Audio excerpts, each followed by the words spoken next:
proposed 9.9% property tax increase, the hunt for a new police chief, the anticipated dedication of a new hotel at the Chase Center. There is a lot on Wilmington Mayor Dennis Williams' plate these days. He joins us for First Person to discuss them. Welcome back, Mayor.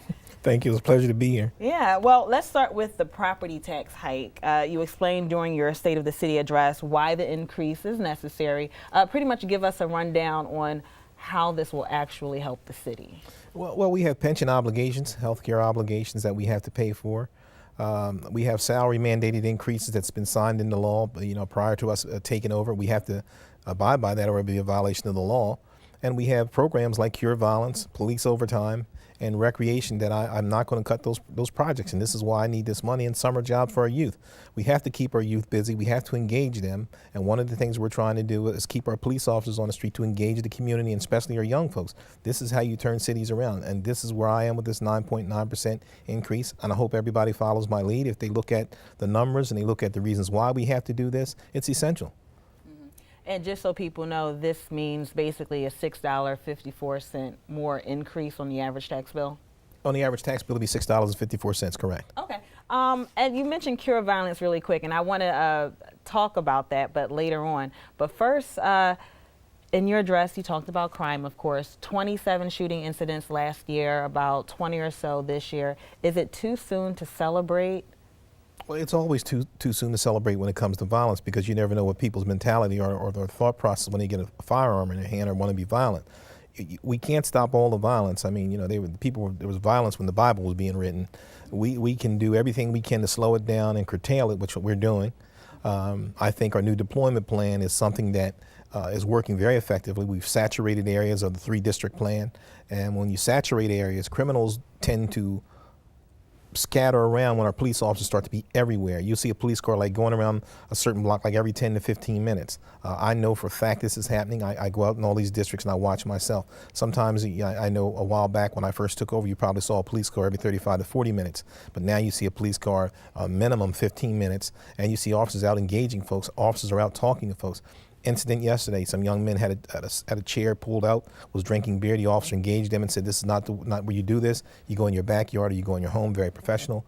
Told them that if he came back and saw this again, he'd had to give them a summons. He also quoted to them the city code. You cannot block the sidewalk. You cannot have an open container. Very professional. This officer never knew who I was sitting in the vehicle with the window down, but I'm proud of him and proud of the work that he knows, and I'm proud that he knows the code the way he knows the code, and he treated those folks with respect, but he let them know if he came back with another call, he was going to issue summonses. So outside of more police officers on the street, there's also the program Cure Violence. Yes.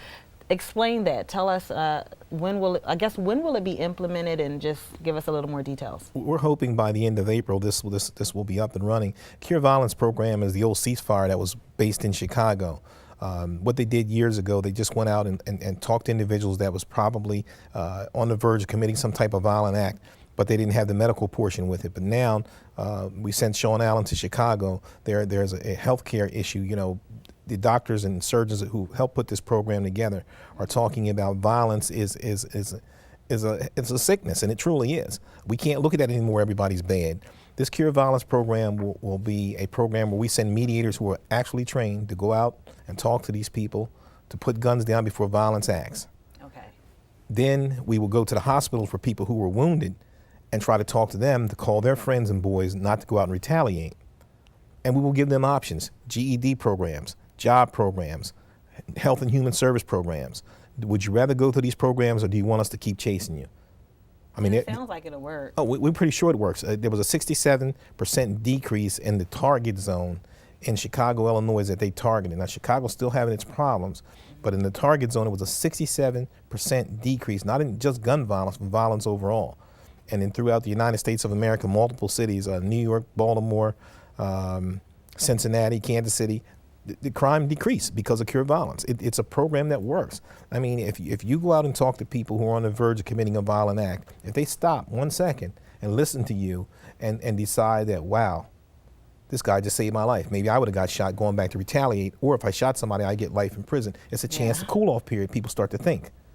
And that's why it works. Okay.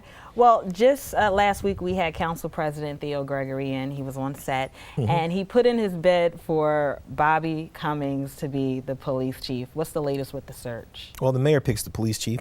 It's just that simple. I will look at all the candidates, and we will see who the best candidate is, and I'll make the decision. Well, is there one that you're looking at in particular right now? I'll make the decision when I get all the candidates before me. So just tell me this. Is the deadline soon? Are you still taking? There'll be a chief by the first week of May.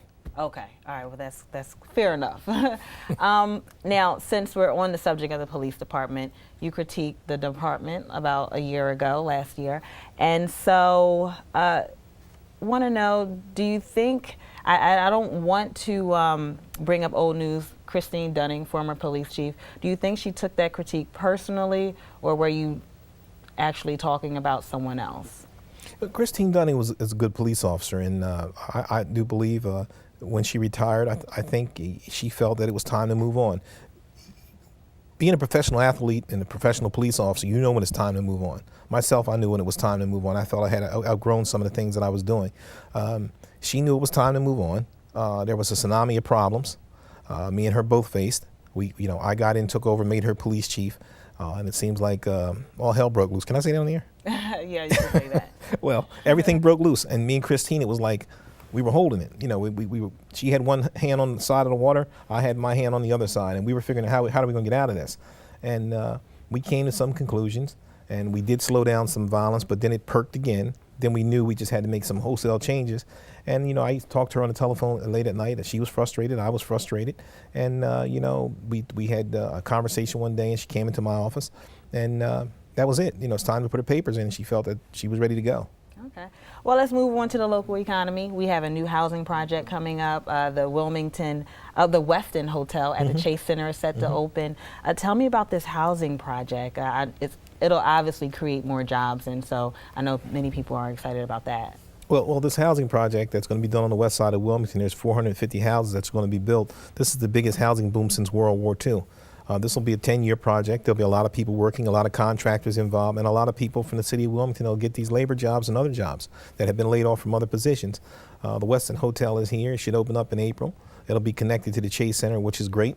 And I'm not going to sit here and gloat over it. I didn't support the bond for that on the first time around because I was concerned if it failed, the city residents would be on the hook for $1 million bond. You know me, I'm a straight shooter. But I'm proud that Mike Brzezicki and other folks convinced the city legislators to put this bond up for the building of this hotel. Now, I think it's a positive thing. Any other areas of the city you would like to see more growth or more, projects? East Side Rising with Reverend Keeling and City Councilwoman Hanifa Shabazz. We've invested money into 50 workers to get trained. We give them transportation so they won't have any excuses for not going to the training. When we find money that we will find to renovate these houses on the east side, these folks will go to work. Okay. And we plan on, growing that. And we just don't want people to get certificates anymore. Then dust grows on the certificates. We want people to get trained and go to work and make a decent wage. And this is one of the things that this administration is shooting for. Okay, well, Wilmington Mayor Dennis Williams, thanks for joining us. We'll look forward to you being here again in a few months. For those of you at home, this interview can be found online on newsworks.org/Delaware. Just look for First Person when you click on the box in the upper right corner.